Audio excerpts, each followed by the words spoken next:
ഓം ശാന്തി. ഈ കലിയുഗത്തിൽ വേനൽക്കാലത്ത് ചൂടുണ്ടാവും എന്ന് പറയും പോലെ കലിയുഗത്തിൽ മനുഷ്യന്മാർക്ക് ദുഃഖം ഒരു സന്തത സഹചാരിയെപ്പോലെ ഒന്നല്ലെങ്കിൽ മറ്റൊരു രൂപത്തിൽ പ്രോബ്ലംസ് വന്നുകൊണ്ടേയിരിക്കും. അതുകൊണ്ട് തന്നെ ആ പ്രോബ്ലം എന്തെങ്കിലും ഉണ്ടാകുമ്പോൾ അതിനൊരു ഫുൾ സ്റ്റോപ്പ് ഇട്ടിട്ട് മുന്നോട്ട് പോകാൻ നമ്മൾ പഠിച്ചില്ല എങ്കിൽ ടെൻഷനടിച്ച് സ്ട്രെസ്സായി, പെയിനായി, തലവേദനയായി, വയ്യാതെയായി ഈ അവസ്ഥകളെ മനുഷ്യന്മാർക്കുണ്ടാവും. അതുകൊണ്ട് ടെൻഷനെ ഇല്ലാതാക്കാൻ വേണ്ടി ലോകത്ത് നിങ്ങൾ നോക്കിയാൽ 80% മനുഷ്യന്മാരും ടെൻഷൻ കൊണ്ട് ജീവിക്കേണ്ടത് എങ്ങനെയെന്ന് പോലും അറിയാത്തവരാണ്. ചിലരൊക്കെ എന്നോട് പറയാറുണ്ട്, മരിക്കാൻ പേടിയാണ്, അതുകൊണ്ട് ജീവിക്കുകയാണ്. കുഞ്ഞുങ്ങളുടെ മുഖം നോക്കുമ്പോൾ എനിക്ക് മരിക്കാൻ തോന്നുന്നില്ല, അതുകൊണ്ടാണ് ഞാൻ മരിക്കാത്തത്. ഇങ്ങനെ എന്തൊക്കെ രീതിയിലാണ് മനുഷ്യന്മാർ ചിന്തകളുടെ ടെൻഷൻ്റെ പീക്കിൽ പോയി എത്തിച്ചേരണമെന്നറിയോ. അതുകൊണ്ട് ഇന്ന് അത്തരം അവസ്ഥകളിൽ നിന്നൊക്കെ തന്നെ അതിജീവിക്കാൻ വേണ്ടി എങ്ങനെയാണ് നമ്മൾ മുന്നോട്ട് കൊണ്ടുപോകേണ്ടത്, ഈ വിദ്യയാണ് ഞാൻ നിങ്ങൾക്കിന്ന് പറഞ്ഞുതരാൻ പോകുന്നത്.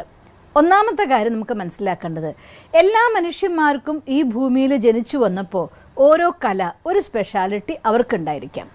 ഒരു പക്ഷേ ചിലരെല്ലാം ആ സ്പെഷ്യാലിറ്റീനെ ഡെവലപ്പ് ചെയ്തുകൊണ്ട് അവരുടെ പ്രൊഫഷണൽ ലൈഫുകൾ ക്രിയേറ്റ് ചെയ്ത് പാഷനെ പ്രൊഫഷനാക്കി മാറ്റിക്കൊണ്ട് ജീവിതത്തിൽ ഹൈറ്റ്സിൽ എത്തിയവരായിരിക്കാം. ചിലർക്ക് അങ്ങനെയൊന്നും യാത്ര ചെയ്യാൻ സാധിച്ചിട്ടുണ്ടാവില്ല, സാധാരണ ജീവിതം തിരഞ്ഞെടുത്തവരായിരിക്കാം. ഒരുപാട് അമ്മമാർ അഥവാ സാധാരണ ജീവിതം തിരഞ്ഞെടുത്തവർ, വീട്ടമ്മമാർ, ഇങ്ങനെ കുറേ ആളുകൾക്ക് അവരുടെ ജീവിതം അവർ മറ്റുള്ളവരെ ആധാരമാക്കിക്കൊണ്ട് ആശ്രയിച്ചുകൊണ്ട് ആരംഭിച്ചു. ഭർത്താവിനെ ആധാരമാക്കി ഭാര്യ ജീവിതം ആരംഭിച്ചു, അല്ലെങ്കിൽ തൻ്റെ കുടുംബത്തിലെ അംഗങ്ങളെ ആധാരമാക്കിക്കൊണ്ട് ഭർത്താവ് ജീവിതം ആരംഭിച്ചു.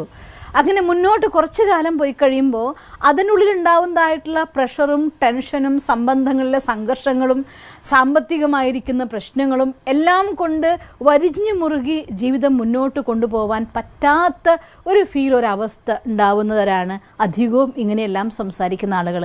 ഇന്ന് അവർക്ക് എല്ലാവർക്കും വേണ്ടി ഞാൻ പറഞ്ഞുതരാണ്. ഞാനൊരു കഴിഞ്ഞ ദിവസം ഞാൻ റെഫർ ചെയ്തിട്ടുണ്ടായിരുന്നു, JK റോളിങ്ങിൻ്റെ ഒരു വീഡിയോ ഞാൻ നിങ്ങൾക്ക് തന്നിട്ടുണ്ടായിരുന്നു. സംഘർഷങ്ങളും സങ്കടങ്ങളും ഇല്ലാത്തവരല്ല മനുഷ്യന്മാർ. പക്ഷേ ഒരു കാര്യം, JK റോളിങ്ങിൻ്റെ ജീവിതകഥയെക്കുറിച്ച് ഞാൻ പഠിച്ചപ്പോൾ എനിക്ക് അറിഞ്ഞൊരു വളരെയധികം പോസിറ്റീവായിട്ടുള്ളൊരു പോയിന്റ്, ജീവിതത്തിൽ മനുഷ്യന്മാർ തനിക്കിഷ്ടമുള്ള ഒരു കാര്യം ചെയ്യാൻ തുടങ്ങുകയാണെങ്കിൽ അവരുടെ ദുഃഖം മറക്കും എന്നുള്ളതാണ്. ചില അമ്മമാരൊക്കെ കുറച്ചൊക്കെ പാടുന്നവരാണ്, പാട്ട് പഠിച്ചിട്ടൊന്നുമില്ലെങ്കിലും നന്നായിട്ട് പാടുന്നവർ, അവരുടെ കുട്ടിക്കാലത്ത് സ്കൂളിൽ പാടി സമ്മാനം വാങ്ങിയവർ, ഡാൻസ് കളിച്ച് സമ്മാനം വാങ്ങിയവർ, അതല്ലെങ്കിൽ ചിത്രം വരച്ച് സമ്മാനം വാങ്ങിയവർ, കഥ പറഞ്ഞും കവിത പറഞ്ഞും സമ്മാനം വാങ്ങിയവർ, എന്തെങ്കിലുമൊക്കെ കുറച്ച് കഴിവ് ആർക്കല്ലാതിരിക്കുക, എല്ലാവർക്കും ഉണ്ടാവും. അതുകൊണ്ട് അങ്ങനെ എൻ്റെ ജീവിതത്തിൽ എനിക്ക് മുന്നോട്ട് പോകാൻ പ്രയാസം എന്ന് നിങ്ങൾക്ക് തോന്നുന്നെങ്കിൽ അവിടെ വെച്ച് ഒന്ന് പോസ് ചെയ്യേണ്ട ഒരവസ്ഥയുണ്ട് എന്നർത്ഥം. നിങ്ങൾക്ക് കുറച്ച് പാടാനായിട്ട് കഴിയുമെങ്കിൽ പറ്റിയാൽ ഏതെങ്കിലും ഒരു സംഗീത ക്ലാസ്സിൽ ചേർന്നിട്ട് പഠിക്കുക. പ്രായത്തെക്കുറിച്ച് ചിന്തിക്കേണ്ട കേട്ടോ. കാരണം ഒരു കല സ്വന്തമാക്കാനും ഡെവലപ്പ് ചെയ്യാനും ഒരു പ്രായം ഒരിക്കലും ലിമിറ്റല്ല. ഇനി അതൊന്നും പറ്റില്ല എങ്കിൽ ഇപ്പോൾ ഇഷ്ടം പോലെ ഓൺലൈനിൽ തന്നെ മ്യൂസിക് പഠിക്കാനുള്ള സൗകര്യങ്ങളുണ്ട്, ഡാൻസ് പഠിക്കാനുള്ള സൗകര്യങ്ങളുണ്ട്, വര പഠിക്കാനുള്ളതായിട്ടുള്ള സൗകര്യങ്ങളുണ്ട്, എഴുതേണ്ടത് എങ്ങനെയെന്നുള്ള ട്രെയിനിങ് കിട്ടാനുള്ള സൗകര്യങ്ങളുണ്ട്. എന്തെങ്കിലും ഒരു സ്പെഷ്യാലിറ്റി, ഒന്നും അല്ലെങ്കിൽ സ്റ്റിച്ചിങ്, നല്ല നല്ല ഡ്രസ്സുകൾ ഉണ്ടാക്കാൻ, അല്ലെങ്കിൽ നല്ല കർട്ടൻ ഉണ്ടാക്കാൻ, എന്തെങ്കിലുമൊക്കെ ഒരു കല നിങ്ങളുടെ ഉള്ളിലുണ്ടായിരിക്കും. ഇതൊന്നും അല്ല എന്ന് വിചാരിച്ചോളൂ. ചിലർക്ക് ഇൻട്രസ്റ്റ് കുക്കിങ്ങിലായിരിക്കാം, മറ്റൊന്നും ഡെവലപ്പ് ചെയ്തിട്ടേ ഉണ്ടാവില്ല.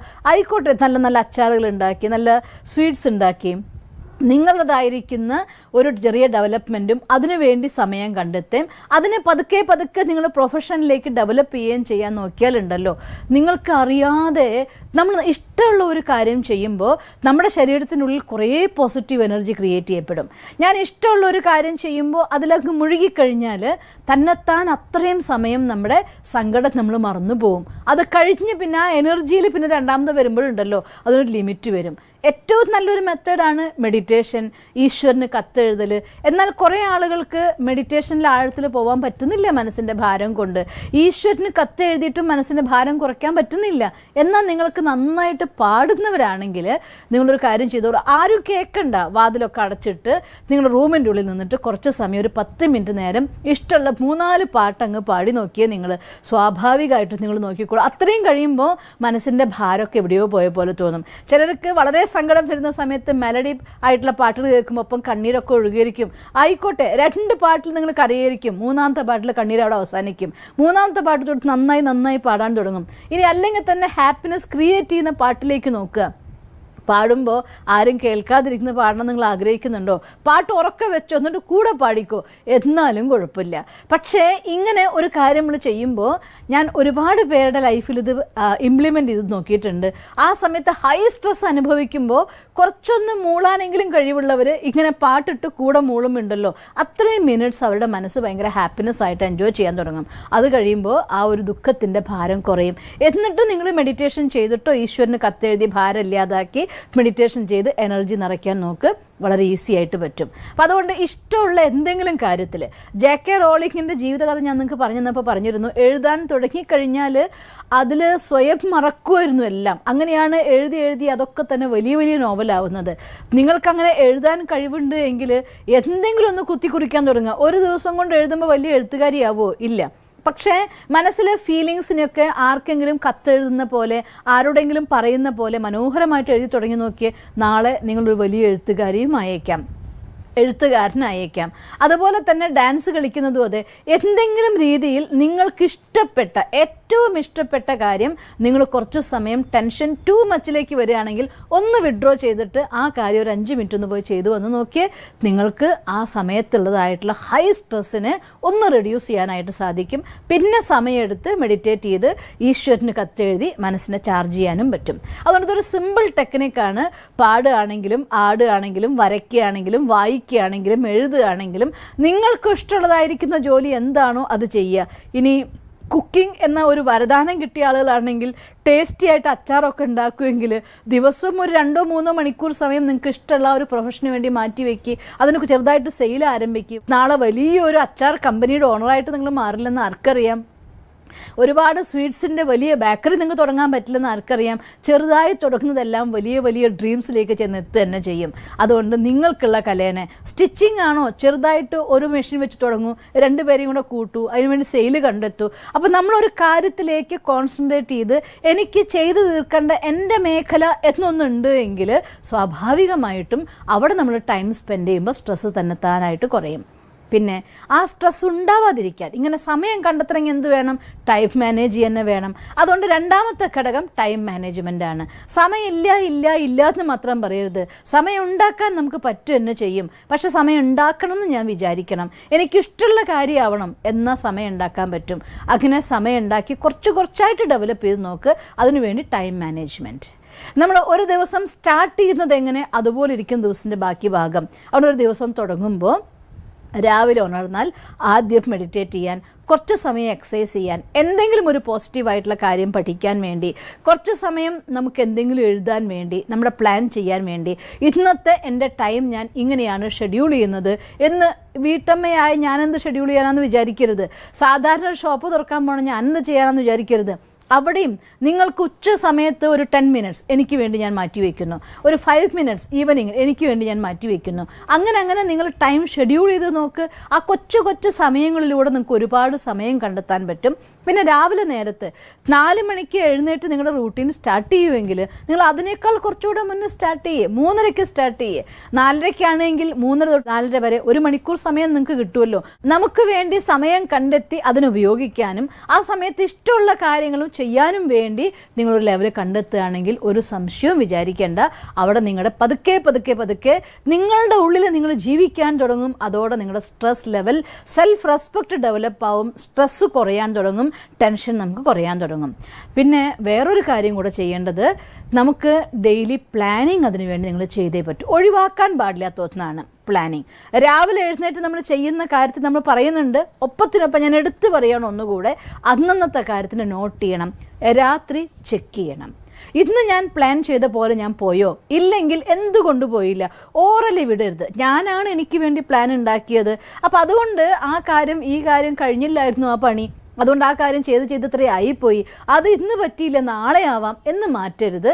എന്തുകൊണ്ട് ഞാൻ ചെയ്തിട്ടില്ല എന്നതിന് ചെക്ക് ചെയ്യുകയും അതിനുശേഷം നാളെ അത് ചെയ്യുമെന്ന് ദൃഢസങ്കല്പം എടുക്കുകയും അത് ചെയ്യുകയും വേണം. ഒരു ദിവസം നിങ്ങൾ ആ രീതിയിലൊന്ന് ചെയ്തു നോക്കിയേ, അത് നമുക്ക് തരുന്നൊരു കംഫർട്ട് ഒന്ന് വലുത് തന്നെയാണ്. അപ്പം അതുകൊണ്ട് പ്ലാൻ ചെയ്യണം. അന്നത്തെ ഡെയിലി പ്ലാനിങ് നിർബന്ധമായി ചെയ്യണം. എഴുതണം. ഒരു ഡയറിയും പെന്നും അതിനുവേണ്ടി നിങ്ങൾ ഓരോരുത്തരും സൂക്ഷിക്കണം. നമ്മുടെ പ്ലാനിങ് അനുസരിച്ച് മുന്നോട്ട് കൊണ്ടുപോകാൻ നിങ്ങൾക്ക് സാധിച്ചാൽ വളരെ എളുപ്പമായിരിക്കും. പിന്നെ അടുത്തത് മെഡിറ്റേഷനും ബ്രീത്തിങ് പ്രാണായാമങ്ങളും. നിങ്ങൾക്ക് വല്ലാണ്ട് ടെൻഷൻ വരികയാണെങ്കിൽ ഒരു 10 പ്രാവശ്യം ഒന്ന് ദീർഘശ്വാസം ഒന്ന് വലിച്ചു വിട്ടു നോക്കിയേ. അത് കഴിയുമ്പോൾ തന്നെ നിങ്ങളുടെ ശ്രദ്ധ ശ്വാസത്തിലേക്ക് പോകുമ്പോൾ മനസ്സ് സ്വാഭാവികമായിട്ടും ആ പ്രോബ്ലത്തിന് മാറും. ഒരാൾ വല്ലാണ്ട് നമ്മളെ ഹർട്ട് ചെയ്ത് പറഞ്ഞിരിക്കുകയാണ്, നിങ്ങൾ മറ്റെല്ലാം വിട്ട് നിങ്ങൾ പതുക്കെ ശ്വാസം വലിച്ചു വിട്ട് ശ്രദ്ധ ശ്വാസത്തിലേക്ക് വരുമ്പോൾ ആ വേദന എവിടെയോ ഒഴുകിപ്പോയ പോലെ തോന്നും. അതുകൊണ്ട് പ്രാണായാമം ഒന്ന് റിലാക്സ് ചെയ്ത ശേഷം മെഡിറ്റേറ്റ് ചെയ്യുക, ഈശ്വരനോട് സംസാരിക്കുക, ഈശ്വരന് എനർജി എടുക്കുക. ഫുൾ ചാർജ്ഡ് ആയിട്ട് നമുക്ക് റീസ്റ്റാർട്ട് ചെയ്യാൻ പറ്റും. അതുകൊണ്ട് ഒന്ന് പോസ് ചെയ്തുകൊണ്ട് കുറച്ച് സമയം ബ്രീത്തിങ് ആൻഡ് മെഡിറ്റേഷന് വേണ്ടി ഉപയോഗിക്കുകയാണെങ്കിലും നമുക്ക് സ്ട്രെസ്സിനെ മാനേജ് ചെയ്യാൻ പറ്റും. പിന്നെ ഞാൻ മനസ്സിലാക്കിയെടുത്തോളം ഈശ്വരന് കത്തെഴുതുമ്പോൾ, ഈശ്വരനോട് സംസാരിക്കുമ്പോൾ തൻ്റെ ജീവിതത്തിലുണ്ടായ എല്ലാ സങ്കടങ്ങളും എല്ലാവരും പറയാറുണ്ട്. പക്ഷേ എൻ്റെ ജീവിതത്തിലുണ്ടായ സന്തോഷത്തിൻ്റെ കാര്യങ്ങൾ ഈശ്വരനെ അറിയിക്കാറുണ്ടോ? വളരെ ചുരുക്കം ആളുകളേ ഉള്ളൂ. എനിക്ക് സങ്കടം വരുമ്പോൾ ഈശ്വര എന്തുകൊണ്ട് എനിക്കിങ്ങനെ ഒരു സങ്കടം വന്നു ചോദിക്കും. എനിക്ക് സന്തോഷം വരുമ്പോൾ ഭഗവാനെ ഇത്രയും നീ സന്തോഷം തന്നല്ലോ, താങ്ക് യു എന്ന് പറയാൻ പോലും മനുഷ്യൻ മറക്കും. അതുകൊണ്ട് ഈ ഒരു സ്വഭാവം നമുക്ക് കൊണ്ടുവരണം. ഒരു ദിവസത്തിൽ 10 കാര്യങ്ങളെങ്കിലും മിനിമം നിങ്ങളുടെ ജീവിതത്തിൽ നല്ലത് സംഭവിച്ചിട്ടുണ്ടായിരിക്കും. ഒന്ന് ആലോചിച്ച് നോക്കിയേ. പ്രഭാതത്തിൽ സ്വസ്ഥമായിട്ട് ഉണർന്നല്ലോ, സ്വസ്ഥമായിട്ട് അവനവൻ്റെ കാര്യങ്ങൾ ചെയ്യാൻ പറ്റിയല്ലോ. ഓഫീസിൽ പോകുന്നവരാണെങ്കിൽ ഓഫീസിൽ പോകാൻ പറ്റുമല്ലോ, വീട്ടമ്മമാരാണെങ്കിൽ വീട്ടിലെ കാര്യം ചെയ്യാൻ പറ്റുമല്ലോ, സർവീസ് ചെയ്യാൻ പറ്റുമല്ലോ മറ്റുള്ളവർക്ക് വേണ്ടിയിട്ട്. ആ ഒരു ജോലിയിലൂടെ മറ്റൊരു സുഖം കൊടുക്കാൻ സാധിച്ചല്ലോ. ഇങ്ങനെ ലിസ്റ്റ് ചെയ്യൂ. എൻ്റെ ജീവിതത്തിൽ ഇന്ന് ഞാൻ ചെയ്ത 10 നല്ല കാര്യങ്ങൾ എന്താണ്, അതിന് ലിസ്റ്റ് ചെയ്ത് വെക്കുക.